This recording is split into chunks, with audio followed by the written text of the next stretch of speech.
Yeah, I think you look back at your previous experiences and managers you've been under. A list of managers I've been under go from Dalglish, Souness, Roy Hodgson, Brian Kidd, Peter Taylor, Simon McElroy, Ian Holloway, Chris Turner, Mike Newell. I'll miss quite a few of you. Brian Little, Paul Simpson, Alan Irving's my youth team coach. I think Alan Irving's youth team coach really shaped kind of the mentality of the professionalism and really doing everything as best you could. I thought that shaped a good insight initially. So I think it's learning from all these other managers you've been exposed to and see what you think is their strengths and their weaknesses. Where did you excel, and how they spoke and how they adapted to you. So there's certain managers where you take little bits from everybody and you gel it into mold to what you want to become as a coach.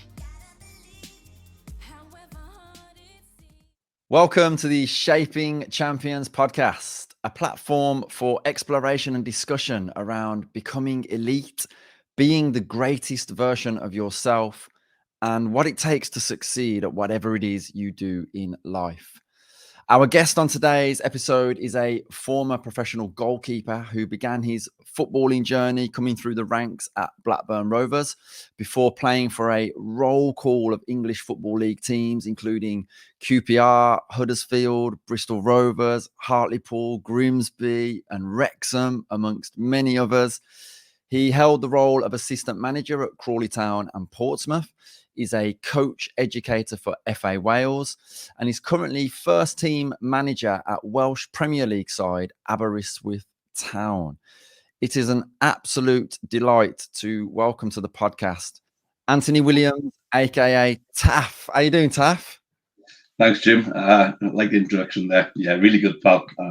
Good to come and speak to you today. I'm looking forward to the next half hour, however long we chat for. Thank you, brother. Really means a lot that you've taken the time to come and chat with us. So launching into our first question, Taff, same one that we ask all of our guests. What does it mean to you to be a champion?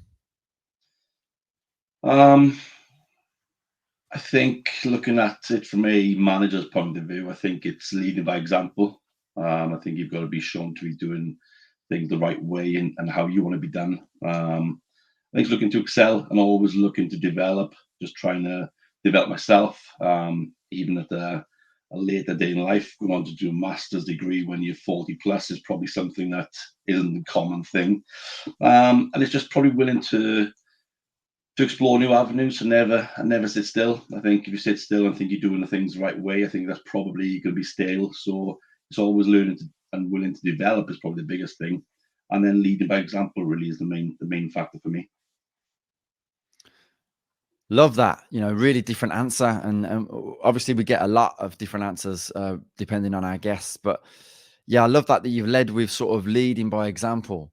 And what does that involve for you, Taff? Like what are you looking for? Let's say, for example, you're working with a group of players and you're thinking, right, who's going to be my captain? What are the qualities that you're looking for in someone that's going to step into that role and lead by example? Yeah, I think you look at the person first and foremost. You need to know the person, know what makes them tick.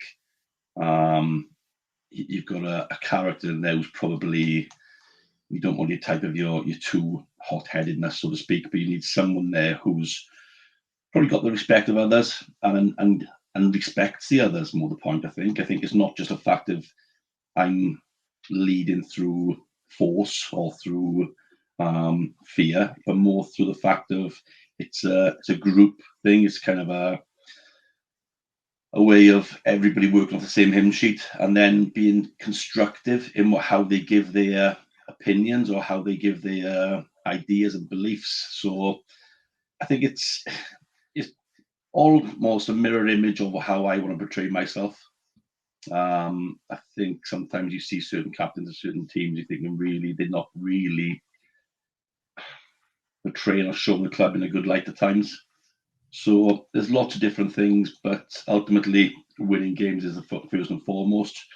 But how you go about that and how you kind of lead as a player and as a kind of a role model in that group you talk about the ones who turn up first for training, the ones who's always on the pitch doing extra, the ones who are willing to work, the ones who never shirk any responsibility, never mourn. These type of people are the ones you want to put in place to lead and drive your team forwards.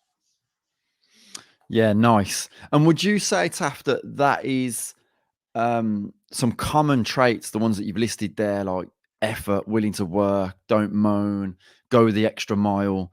Are those sort of common traits that you see amongst players who reach an elite level, whether it's academy or in the professional game? Yeah, I believe so. I think talent is not always the first and foremost to get you to that elite level. I think showing the willingness, people talk about being coachable. Yes, it's a great term, but probably the willingness to learn, the willingness to work, the willingness and desire to sacrifice certain things. I suppose when you talk about as youngsters growing up, do they spend that time with their friends? Do they dedicate their lives to what they want to do? But in the same breath, they got to be mindful this it's a broader way as well. So it's not just focusing on putting all the eggs in one basket. I think you've got to recognize and understand, yes, you want to excel in certain areas and you want to become the best version of yourself, so to speak.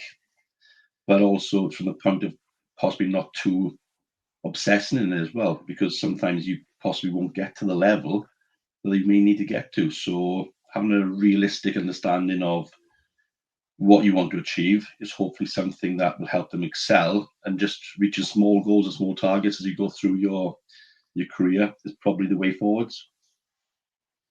Okay, nice. And obviously, as I kind of alluded to in the introduction, Taff, you've had a varied and long career in the game. You're a bit of a journeyman, I'd say. And obviously now you're a manager and a coach. So where do you start with attempting to shape champions? I mean, you took on the role, didn't you, last year at Aberyswyth Town, first team manager.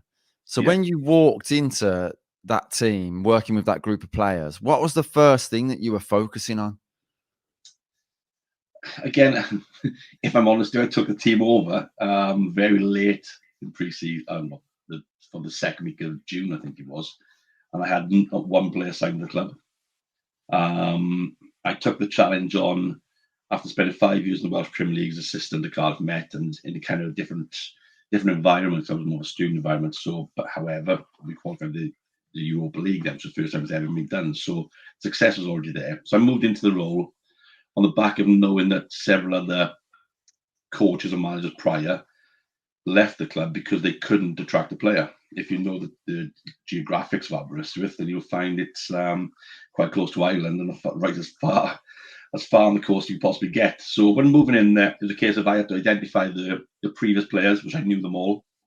I had to identify and highlight which ones I thought were the ones who were, first of all, capable, but also I needed to have a really good understanding of their personality and their understanding of the game and how they act away from the pitch, not just on the pitch. I think it was a big thing because where we are, it means the squad's going to be quite small. Geographically, it means my players will travel from substantial distance, where you're talking 2.5 hours, some 3 hours of training. So the actual time and commute into the understanding where they're coming from was something else I need to consider. Probably the biggest thing I needed to consider taking the job was what the expectations were. So from above, chairman, board, what the expectations, where they felt they see themselves, and how I could shape a team who probably have been struggling for a number of years and still are possibly. I think that's financial reasons in our league, because our league is becoming far more richer in terms of what teams are coming into the league. But in terms of me developing and what I brought in and how I shaped my team was more around knowing the individual. I couldn't afford to have any disruptive people in that dressing room, or people who were going to be a little bit off the cuff and you kind of how they're going to cope. I did take one or two in because I believe I can manage one or two of them, and I've got a kind of a good understanding and knowledge away from the game. I think I probably came around from working at various different levels, because being assistant manager in the league is one thing when you're with Crawley and Portsmouth because they're professional players. But spending such a long time in a student environment with younger players and younger understanding and different issues and different worries and ideas, it kind of gave me a broader spectrum of how I could manage and adapt to both forms. Because the part-time players, so I've got the likes of players from structural engineers to cutting grass at the council to bin men to lecturers to every walk of life. So having that broad understanding prior to going to the role across the spectrum probably gave me a better idea of who I wanted to bring in, why I wanted to bring in, and then just the fact of trying to mold that group together in a very short space of time with limited training sessions because of geographically, then we can't train as often as other teams. So it's a really challenging role. It's a really challenging position to be in. But if I'm honest, there probably isn't many more challenging positions in football. I think even recruitment to the point of I had to recruit players who probably had played with previous other players and knew them very well. And geographically meant I had to recruit almost in blocks of groups in certain areas because financially traveling such a long way twice a week becomes a financial burden as well. So I didn't see that when I did my pro license. I didn't see that page where it said you had to commute, you had to gather players from all different places, judging on where they live. But that actually comes into the equation with myself as well. So it's a challenging one. It's something where the club are realistic where they are. They're ambitious. They were the biggest following last year. We had the biggest gate in the league last year. So the club itself is fantastic. It's just the location and the no motorway access, shall we say, straight to Aberyswyth is the issue. And like I said, I live 2 hours away myself, so it becomes a challenge for me at times as well. But no, I've got a roundabout the houses in that question answering, but ultimately shaping a team, I think you need to know the person, the individual first and foremost, and then hopefully having expectations from the board and the chairman and just everybody around the club and knowing the people, whether they are the tea lady, the physio, the groundsman. It's just having that understanding where they are and being that approachable person that they can look up to if any issues, and then I'm the one who leads them really. I'm really pleased that you went round the houses to answer that, Taff, because you gave us a really interesting insight, and what was coming up for me was that word challenge. And off the back of what you said, I was thinking, what is it that's made you want to stay and try and overcome those challenges? Is it more of a personal thing? Is it sort of your own sort of personal desire to just achieve with what you've got and the role you've been given? That's a quite apt question, that, Jim, because I sat in the chairman's house last week. He's built this big mansion now. He showed me around. He's really proud of it. And the first question he asked me, am I still enjoying it? And I've gone, well, yeah, I am actually.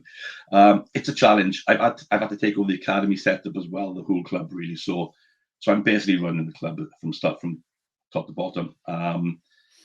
It's more the point of me trying to mould the future of the club. I think we got some really big plans. I think if you look at our stadium, it holds 5,000. It's one of the biggest stadiums in Wales. We've got bigger plans to expand and extend the stadium. But I think the biggest challenge for me was probably not just on the pitch; it's off the pitch as well. So I've had to go and look at how we can engage more in the community. We've got a scholarship program linked to the university, which I've been up there a few times and trying to make that bond and that connection bigger, bringing in various media departments, sports science departments, and trying to mold the whole community as a package. I think that's been really, really key for me.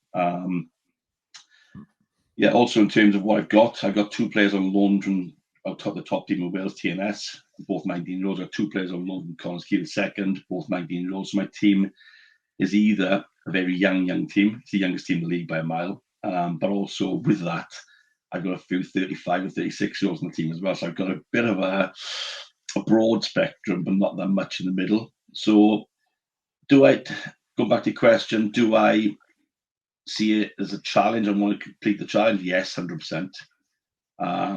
Do I think other jobs and other roles in different leagues would be far easier to do and far more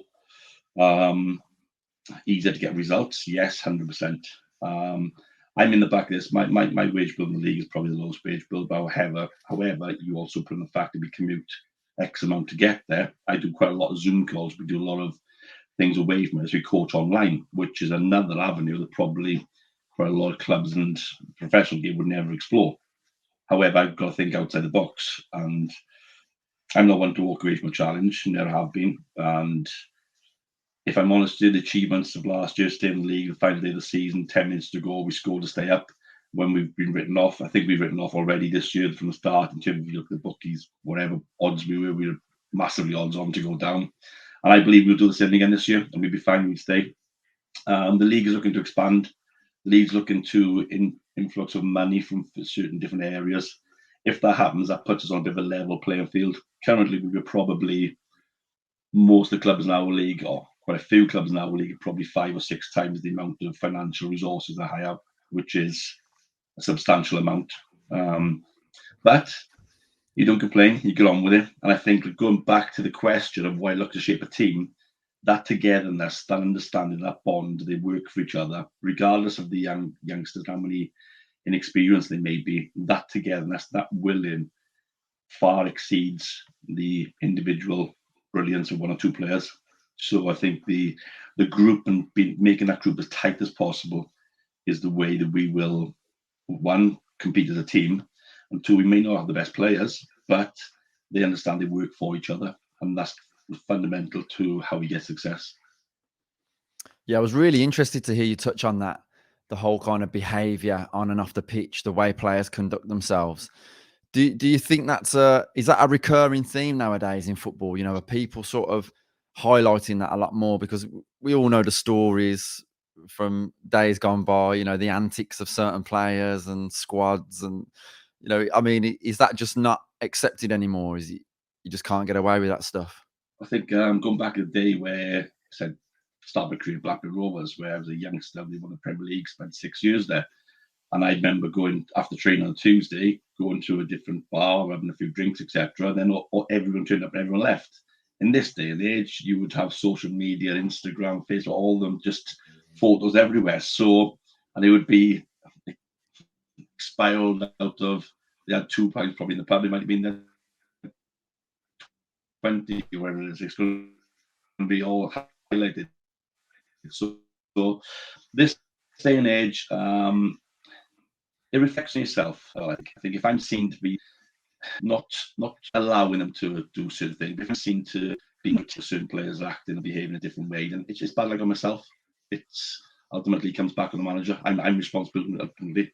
If we lose games and things go wrong, then you're responsible, and the buck stops with myself.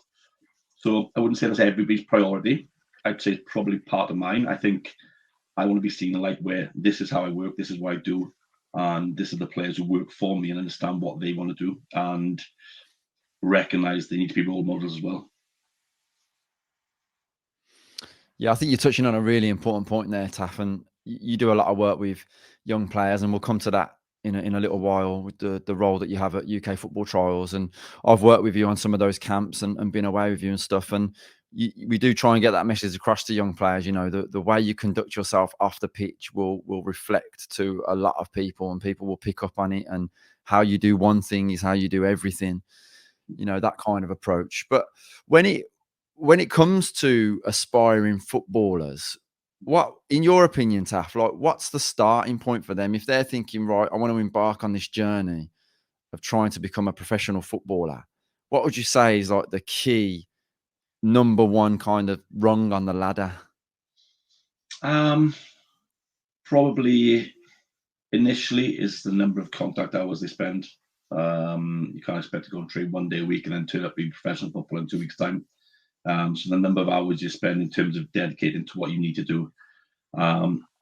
Focus on areas where possibly you need to develop. Still excel in the areas you're doing really well, and the areas which you probably, for example, if you're very good as a winger, dribbling and some step over skills, still keep developing that. But focus on areas as well where you think you aren't good at, because the tendency is to shy away from that. The tendency is to, I'm not too good at that, so I won't do that much. However, if you develop them weaker strengths and improve them to get that kind of consistency across the board, I think that's quite key to it. And I think it's not the fact of excelling week 1 week and then not so much next week. And it's more can you be a 6, 7, or 7 or a 10 every week as opposed to a 9 and a 3? It's just that consistency for young players. And I'm finding that now. I've got 18, 19-year-olds playing in my team, and they're playing in the semi-professional league where they're competing against senior players, and their consistency levels aren't as high as it should be. So it's getting exposure, it's playing and training, not as much as possible because there's overuse as well, but just an understanding that 1 day a week is compared to 3 days a week. You take over a course of a season, you've had 104 sessions as opposed, or 104 sessions more than someone who's trained 1 day a week or 52 weeks. So the number of hours is something key to it. However, don't just turn up on the field and do something that's not so much a waste of time. There's something that's not going to develop you as a player. Always willing to learn. And I think sometimes you have good coaches, you have bad coaches. So again, you still can develop regardless of what the coach is there in front of you. And trying to willing to work and willing to learn is the biggest thing. First and foremost, try and do everything to the best of your ability. I did a trials yesterday up in London, and my last thing was, depends where your potential is. Your potential could be right at the very top, but if you don't step on that pitch every time trying to be the best person of you, you're never going to reach that potential. So it's really important that you give it your best shot. And if it isn't good enough, it isn't good enough, but you can't sit there and regret and say, I didn't do enough. So that's probably my biggest point for most people. And we're definitely going to come to the whole good coach, bad coach thing in a little while. But in terms of the challenges that young people face nowadays, I mean, in the work that you've done over the years, do you think that they're facing more than ever now in terms of social media, distractions, diet, in terms of all the different things that they can get their hands on very easily, peer pressure, all this different stuff? I would say it's a bit of both. I would say they're exposed to more and they've got lots more distractions in terms of all you just mentioned. But I also think they've got far more opportunities. The scouting networks increased, etc. I remember when I went to Blackburn, it was the fact I was playing for Wales schools, and there's only on the back of that several clubs had watched me. Well, now they've got monitoring players left, right, and centre around the world from every level. So your chances and opportunities are higher. Yes, you've probably explored I remember when I was an apprentice, I had to go and use a phone box on the road to phone home. Now, probably this day and age, they don't even know what a phone box is. So they're exposed to far more outside influences. Yes, I get it. But there's also outside influences that can be positive. So there are other ways of using the internet and other tools. Or yes, it goes back to probably the willingness to sacrifice certain things, sacrifice going the night out, sacrifice going for that bit of food, wherever it could be, sacrifice whatever things, because ultimately, if you want to get to that top level, you've got to be willing and desire to do the right things. And let's face it, I'll be honest with you, to get to top level of football, it's not for everybody, and everyone won't reach that level. So it may not be the put all your eggs in that one basket. When I grew up as a youngster, I played basketball for Wales, I played football for Wales, I played rugby really high level. Did I really want to go down the route of football? It just happened I was very good at it. So I thought, I'll give it a go and try. But I knew I was going to be an athlete, but I didn't know I was going to be an athlete in. So sometimes it's a desire and a willingness to work at it, but also just be mindful that there are other avenues if things don't work. And there's other roles, other kind of ways. It's not just playing. Like now, on the flip side, I'm a coach now, which is the opposite side of it, where you see a lot of young coaches this day and age, where they may excel from understanding the game. So it's not just that thing on the pitch. There's a lot more roles of analysts, of nutritionists, of physios, of this. There's a whole elite package now. This multidisciplinary team forms the basis of successful teams around the world. So again, there are lots more opportunities, but yes, there are far more distractions as well. I think it's a bit of both, really. And as you sort of rightly highlight there, all of those external things, influences, have developed and changed over the years and stuff. But I guess the one thing that remains the same and will never change is that internal desire and willingness to do whatever it takes. to succeed. Do you think that's innate in people, or do you think it can be developed and grown? Personally, from my point of view, I thought it was within me. I've seen from my lad as a prime example where I looked and thought he could be, but I'm not sure he's got the right temperament to be there or the right desire to be there, which is fine. It's not that way because you could go, like I say, in different avenues.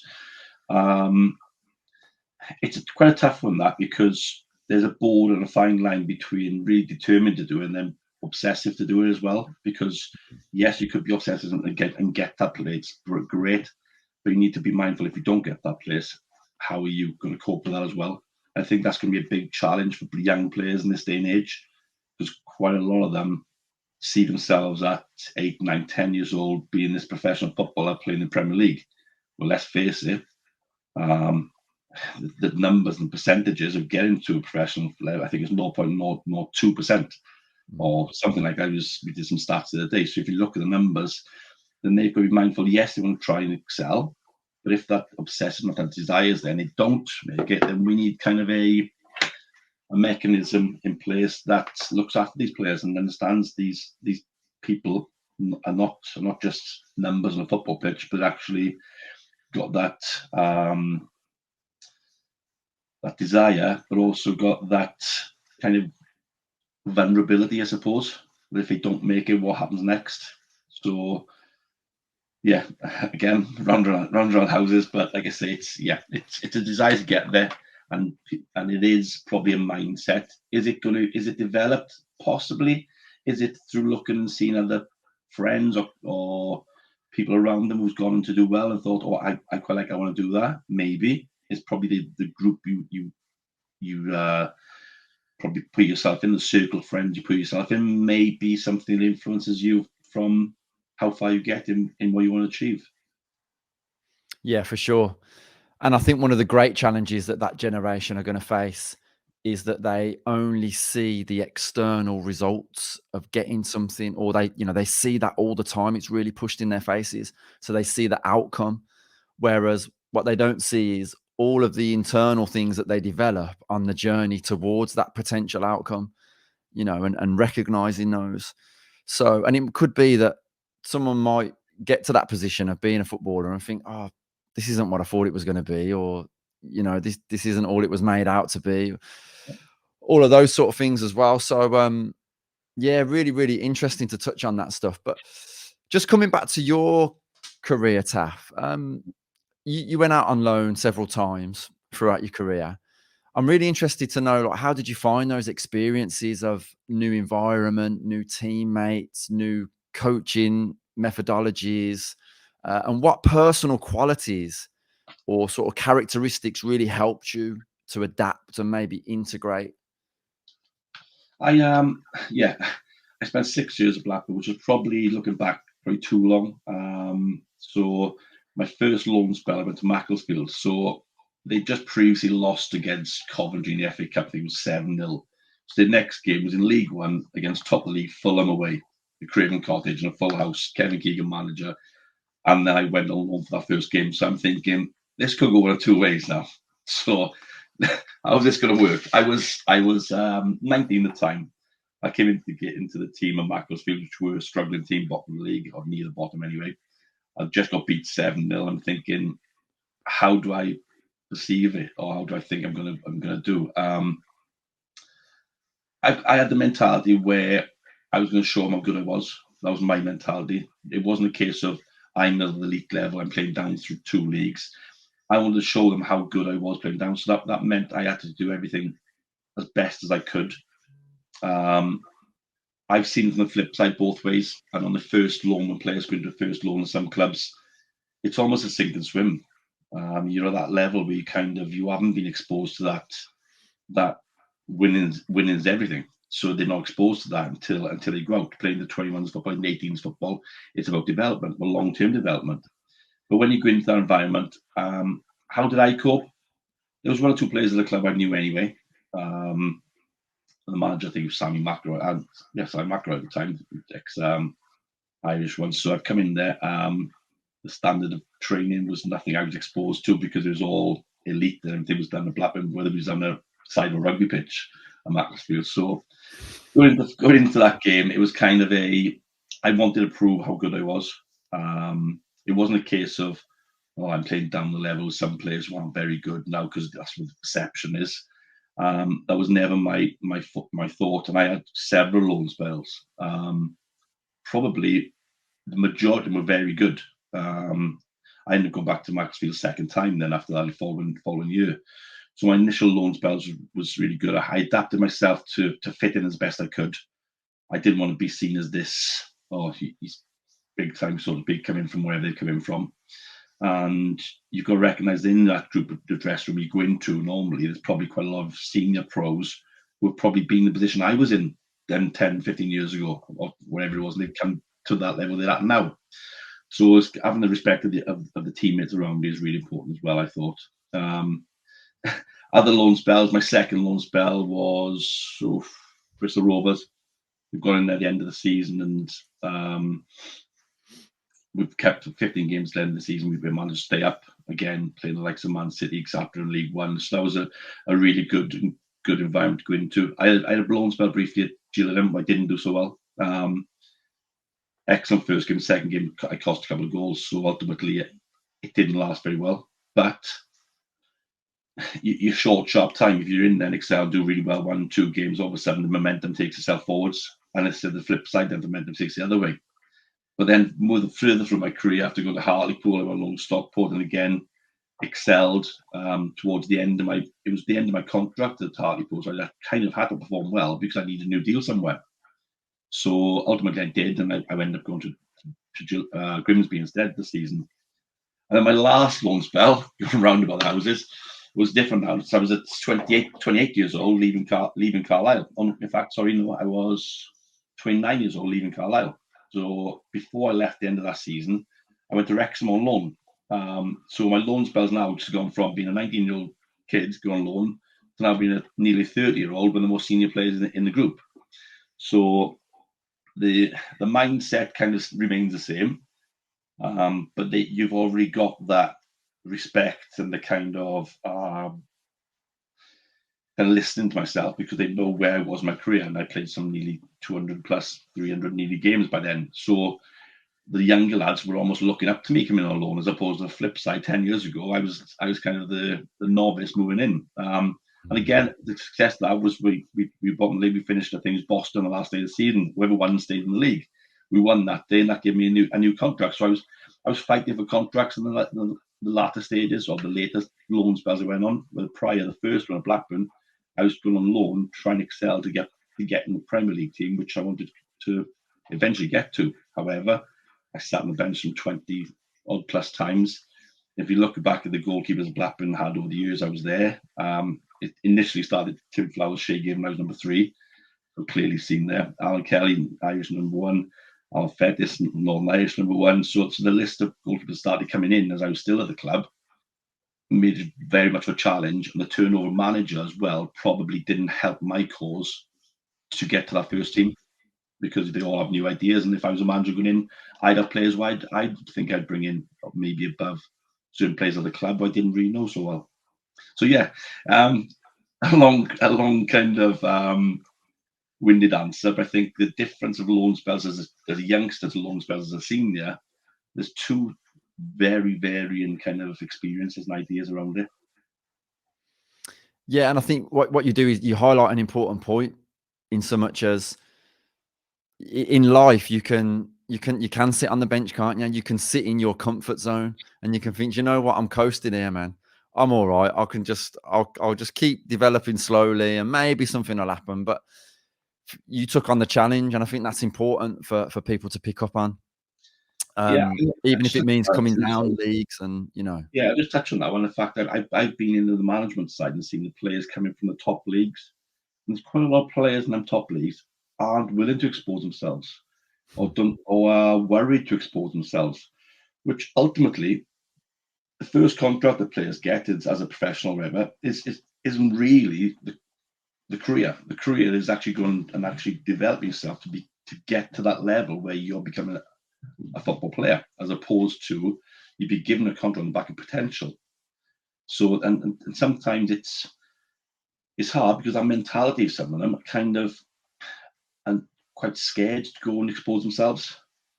And it's tough because it is a daunting aspect to walk into a new dress room, new people in there, and then go and play and perform on a level where you're judged on what you do that day because they've got no other experience of you. So, and I've seen that firsthand from a number of players who I took on loan over the years.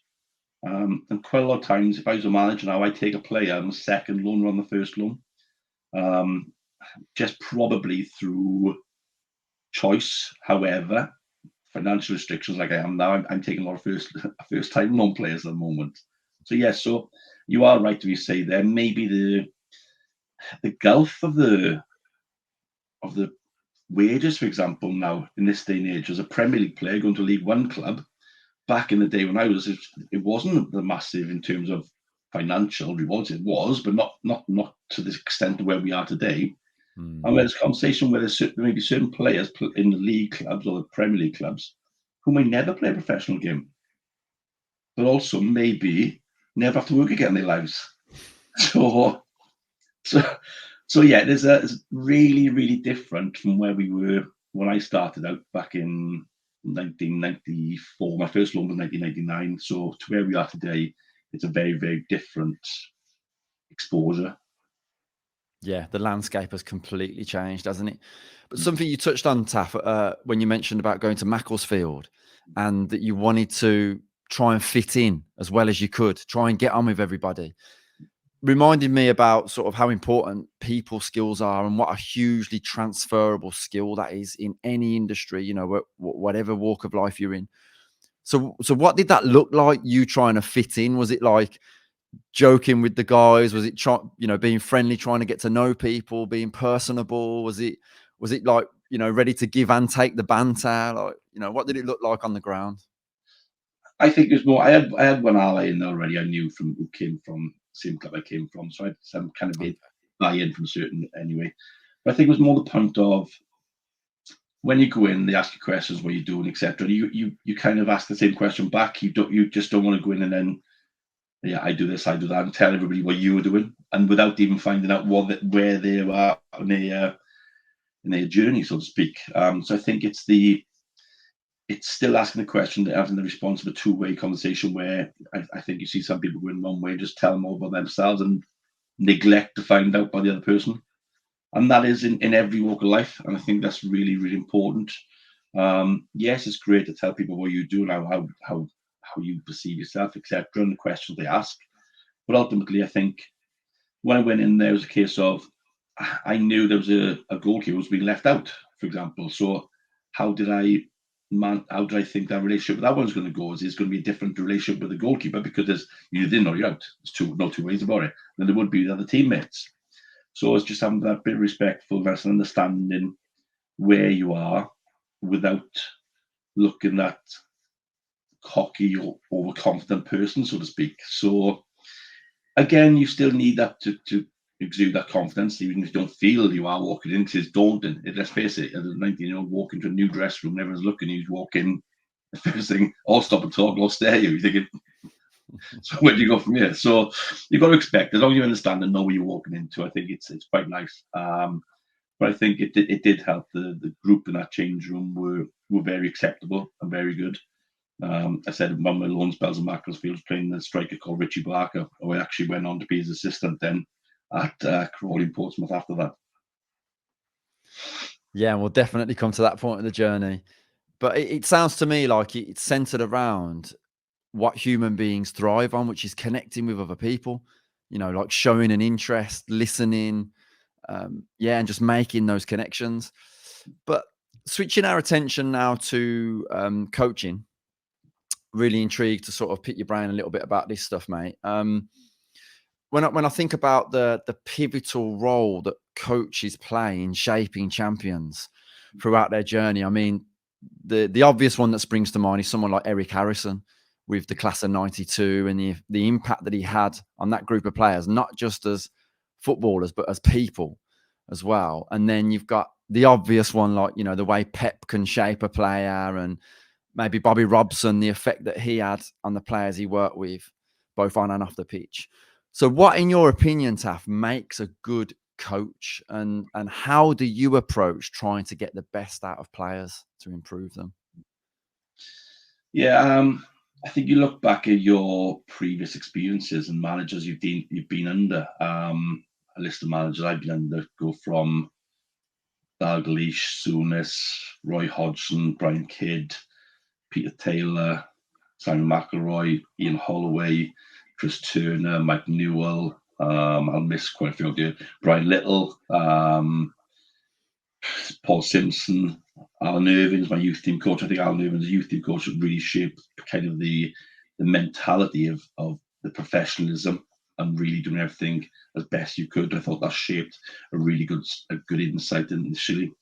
So I think it's learning from all these other managers you've been exposed to and see what you think is their strengths and their weaknesses. Where did you excel, and how they spoke and how they adapted to you. So there's certain managers where you take little bits from everybody, and you gel it into mold to what you want to become as a coach.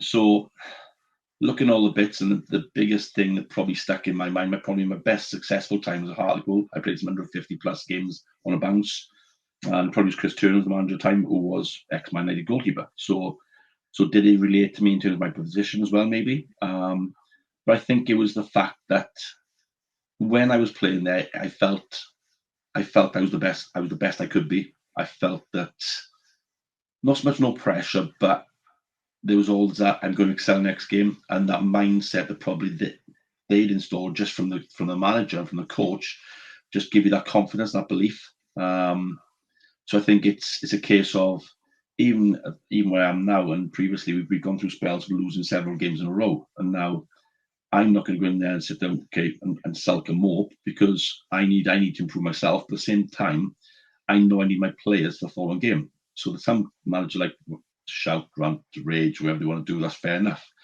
But I've got a group of players, probably a young group of players. If I did something like that, I would lose them and I wouldn't get the best out of them. So it all goes back to knowing your player, and certain players in my group may want that arm around their shoulder. Certain players want that little bit of a shout to them to tell them to do it. So it's probably you mold yourself through what you're exposed to along the way. And the biggest thing in terms of me obviously going on to do this masters, sports coaching masters, I took a lot more away from what other sports are doing. I did a big module around athletics and long distance runners, how they molded around their coaches, and it's a very different way of process because it's individualized as opposed to a team sport. So there's lots and lots of ideas, and you wouldn't say one is right. Would Pep Guardiola do well in a lower kind of should we say achieving team? Who knows? And as a football player and as a coach and a manager, you excel at certain clubs. I remember Brian Kidd, he was outstanding, fantastic. Everyone raved about him at Man United. He came to Blackburn, it didn't work. Roy Hodgson came to Blackburn, it didn't work. But however, he went back and went on to more successful things again. So sometimes it's a combination of yourself as a coach, how you perceived. It's a combination of players you're working with. It's probably a combination of results and how they perform as well. So it's this many things that all have to click together in one place to actually get to that outstanding, successful time. But all you can do is put in place what you feel is the right way, what you feel is the right ideas, right philosophies, right understanding the game, and then just trust yourself and back yourself. I think that's really, really key to it. But ultimately, you've got to show support and back the players who are playing for you, because ultimately you can't kick a ball. If you could, great, but you can't go on that pitch. So ultimately, you've got to give them the mindset and the belief and the understanding and the confidence for them to go and perform to the best of their ability. I've always wanted to ask a manager and a coach this. Do you just get utterly frustrated when the players can't do what you're asking them to? Or is that just something you have to accept very early on? But if you looked at my heart rate monitor every game, you'd soon find out what I was feeling about that. I said the physio the other week, I was looking and thinking, wow, I've had done something like 4 hours of excessive exercise. It was that high heart rate. So yeah, you do kind of you got to accept it at certain levels. If you're at the top level, obviously it's different because you expect them to be right at the top level. When you as you come down through the level slightly, you expect I'm going to ask him to do something, but he may not be able to do it. So I took over Aberyswyth last year and I tried to play total football. I soon find out 4 games into we won the first game of the season and went 4 heavy defeats in a row. So my philosophy still changed the way I want to play, but I just want to play in different areas of the pitch now. So ultimately, as a coach, yes, I've got to learn and understand what my players are good at. And if I'm trying to get them to do something which they can't do, ultimately then I'm failing them because they aren't in the team to do what they need to do. So it's different if you got best players and you go out and pick. I want a player to play out from the back and left foot and blah, blah, blah. You can go and pick one. But where I am, it's pretty difficult to go and pick one in terms of there's got to be flaws left for them to come to me in the first place. So as long as I have an understanding idea of what I've got in my squad, in my group, it's down to me to mould them. And it's not their fault they can't do certain things because they're probably not there, their career, they haven't done them. So, and that goes back to a coach. As a coach developing younger players, you need to expose them to different styles of play. Because a lot of clubs now are selfish, I believe, in the terms of the first team play this way or the 21s play this our model, you're going to play this way. But what happens when that player doesn't stay at that club? Because the majority of them won't. And they go and play for a different club with a philosophy slightly different. But they haven't been exposed to that environment, how to play that way. So it's not the player's fault. Ultimately, it's the responsibility of the coach to not just develop them from that team, although that's your employer and you're getting paid by them, but what's the development of the player for any exposure to different types of football. So yeah, we have you go back to this thing of possibly overcoached at times certain players are in terms of robotic, and if you watch quite younger games, they all play the same way. Is that a coach's fault to develop that way, or is that the structure of the club, or is there a way of playing different styles which they may need to be exposed to, depending on, for example, I looked at the championship the other day, I think the amount of managers who took over the job in the championship in 2023 and all new managers in 2023 is huge. So you can't have the same philosophy, same style every time a new manager comes in because it won't be the same. Otherwise, the same means we'll keep the same person. So yeah, so roundabout way, yes, it's challenging. There's no right or wrong way. As you see, that's why the merry-go-round is the merry-go-round, because you can't always get it right. And when you do get it right, it's massive highs. And when you do get it wrong, it's massive lows. So I think that's a big thing in football. I think you've got to recognise that, especially when you get to the management stage, as long as you're aware and understand that first and foremost, the one thing that's certain in your life, somewhere along your career, you will probably get a sack. That's probably ultimately right. So if you then don't take that personal, accept that, and get on with the job you want to do, and just put it to one side, you'll probably excel further than where you will if that's something you're worrying about or panicking about. Yeah, and I mean, just going back to that list of managers that you reeled off that you've worked under, it's like a flipping Hall of Fame, Taff. You know, I mean, could you identify anything that one thing that all of those managers did, or were they all completely different? Like, was there one thing that you were like, yeah, I've seen that in the majority of these guys that I've worked under, and that feels like a key principle to me to the approach to sort of managing and coaching? It's quite a tricky one, that, because they all have their different kind of ideas and understanding. You look at someone like Ian Holloway, who's really obsessive with football. I think we spent hours and hours watching videos, then training really there for all days, really. And it's kind of the obsessors of getting things right. That may come at a detriment as well, because sometimes that's an overload for players and quite too much. I think they all had the ideas, they all had the understanding of how they wanted to play. I don't think anyone was kind of not shown this is the style we play and we may change it from week to week, etc. I think their beliefs were there. It was probably more a case of some them managers were good coaches and good first team coaches, which is a different mentality from a manager, because you can have that bit of a rapport with the players and a bit of a laugh, a joke. But probably the manager probably needs to be that little bit of a slight more authority just above that. So there's a line to be drawn. So I find sometimes one or two of the managers became first team coaches became managers, probably possibly weren't as good a manager as they were a coach. And that's fine, because some coaches are outstanding but will never want to become a manager. And then some of the other managers were the biggest ones, like I said, one or two of the ones who excelled under. You kind of felt confident playing under them. They give you that confidence, that belief. I think that was the biggest thing for me personally, because there's certain places I went I didn't do so well.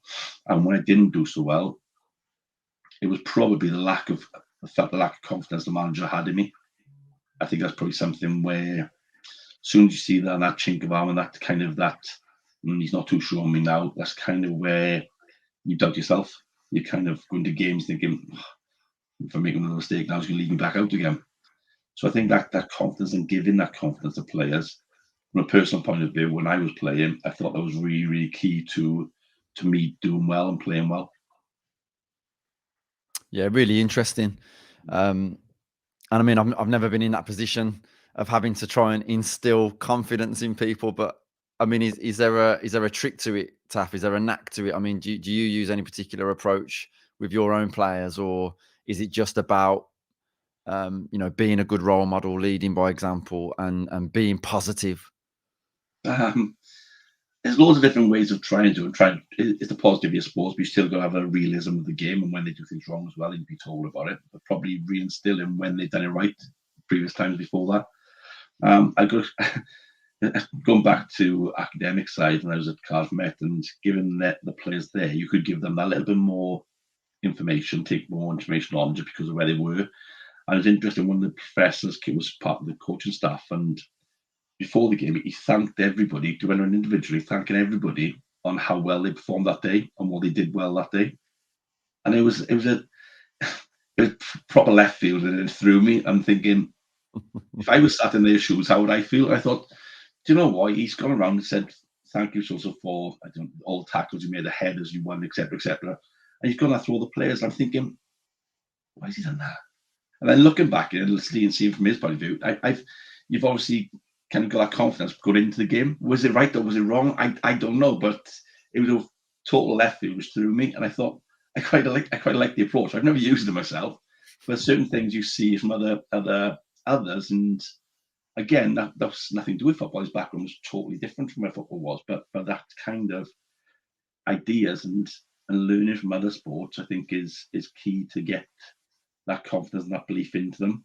Whether that's through training sessions or doing things so they get success, whether that's through in the dressing room before the game, whether that's I've done things before with showing the boys clips, so it's individual clips, and they're struggling performance-wise. Just take a highlight of the reels out and give them that reel to look at, and then be mindful. Then also they can't be too complacent, because they also need to know when they've not done what they're supposed to do, so to speak, and give them that little bit of idea they need to do better at certain things. So it's not asking them and telling them to do something they can't do. It goes back to their strengths, their weaknesses, and it's me recognising as a manager that I can ask them to do something which I know they're probably going to fail on and not do what I've asked of them. Yeah, I really like this piece that you're mentioning there about just keeping an open mind, learning from other sports, learning from your peers. I think that's really important. I think football has got a tendency to be a little bit closed off, perhaps. And, there's so many valuable insights from other disciplines, other sports. So, yeah, really, really great of you to mention that, Taff. But, we're coming towards the end of the interview now. Just wanted to touch on, I had to mention this because, there's no way that we can conduct an interview without mentioning whose penalties you saved in a game, Taff. You represented your country at under 21 level, didn't you? And saved not one, but two penalties in one game from Go on, tell the audience who it was, Taff. Andrea Pirlo. I knew that was Wow. coming, Jim. I knew you'd bring that up. Many moons ago, shall we say? I don't think it's been achieved since. And if I'm honest with you, I have told one or two people now and again since. Something you're not gonna just hide away from. But yeah, it was many moons ago. But like I say, it's yeah, something to be proud of, I suppose, and it's something that you can look back on part of your career and say really achieved and did well in certain areas. Yeah. Absolutely. I mean, yeah, what an amazing story to be able to tell. One for the grandkids, definitely. When you finally get something, you're definitely not there yet, Taff. And just playing at that standard, because I'm thinking about, okay, so you're going from like grassroots football, Sunday league, etc., to academy, and that kind of step up and the differences, then to under 18s, under 21s, professional contracts, but then to international level, you're talking right at the top end of the game there, aren't you? So just really interested in what did you see in the players that get to that level in terms of their character, their ability as footballers, and maybe even like their approach to being an athlete that kind of differentiated them from those who don't make that grade? Um, Tough one that. I think I went and played for the age groups, and by the time I was 21s, I was the longest player. I spent 6 years in Wales 21s. I was there from a young age.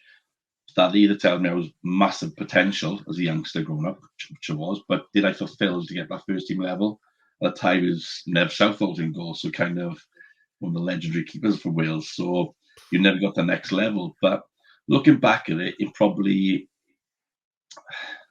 it was a nice relief away from your day-to-day club environment. It was really thing I found, and I excelled really well because it was almost going to play as Wales. If you look at the Welsh team now, it's almost going to be playing with your mates because you've grown up with them for years. If you think of the elite player from 13, 14, 15, 16, all the way through, they're more often going to be the same people. So when you go into your club environment, you come back to meet up with them. Quite a lot of them are ones you've grown up with, so to speak, especially in the age group levels. So that was something which you felt that togetherness and that kind of in the dressing room. You knew everyone because you knew them from a number of years. Yes, it evolves over the years and certain different players move in and move out, but a country like Wales isn't huge, so the go through the age groups, you're not going to have a massive turnover.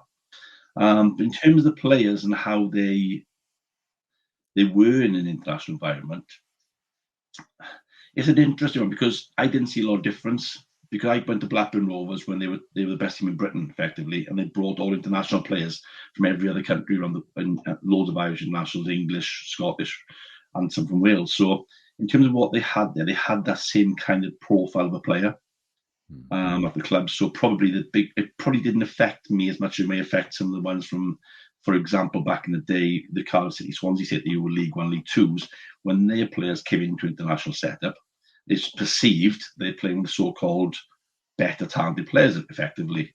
But I didn't see a lot difference because I was exposed to that every single day in training in my environment. And the environment we had there, like I said, Alan Irving was my youth team coach initially for the first year. And before he moved on to Newcastle, he installed that professionalism that you have to do this, the desire. I remember one called Jim Fennell was the overall academy manager, and he used to go and do your jobs back then. But they don't do them anymore. It doesn't exist now in terms of the apprentices doing different jobs. He'd go with his white glove on, maybe across the top of the door frame, show some dust, and say we have to go and do all the jobs again. Is one of they kind of like yeah. In terms of getting to that top level, the international level, I think I was fortunate the fact I was exposed to every. There was probably in my age group alone. You got your likes of James Beattie, who went on to big things. Damien Duffy, Stuart Below, Damien Johnson, David Dunn, amongst others. But so you had a lot of international players, which you were with every day. So the jump to go into international level with Wales, I just felt there was more going to play with my mates more often, which is probably why I did excel when I went away. Brilliant stuff, man. It's been a really amazing chat, Taff. I've just got one more question before we wrap things up. If someone said to you, right, Taff, I want you to distill everything you've learned from being in professional sport down into one sort of main thing that you've learned from your career that's helped you develop as a person, not just as a sportsman. What would that one thing be, if you could even narrow it down? It's probably knowing your environment, recognizing what you're walking into, recognizing how other people perceive you and how you want to be perceived yourself. I think that's key to most roles you walk into. Because if you misread the room, misread the environment you go into, then you could end up with not the best experience, and being perceived in a way that probably you feel you don't want to be perceived. Amazing. Love that. Absolutely brilliant chat, Taff. Thanks so much for coming on the podcast. And, just to get your insight into your experiences as a player, now as a manager and a coach, to hear all of those just phenomenal people that you've worked with and under, and your journey, and for you to be really honest and frank as well about the fact that you perhaps didn't reach the heights that you once hoped you would, but you still had a really amazing career. And yeah, it's just there's a lot to take from that conversation. So really, really grateful, Taff. Thanks ever so much, mate. No, really good, pal. Really enjoyed that, and good to speak to you. Catch up this one, okay, pal? Top man. So thanks again, folks, for tuning in. This has been the Shaping Champions podcast with myself, Jimmy Davis. Please do subscribe to us on whatever platform you're listening to us on or watching us on. Follow us on social media at Shaping Champions Podcast on Instagram and Facebook, or at Shaping Champs on Twitter. And we'll catch you for the next episode. Take care.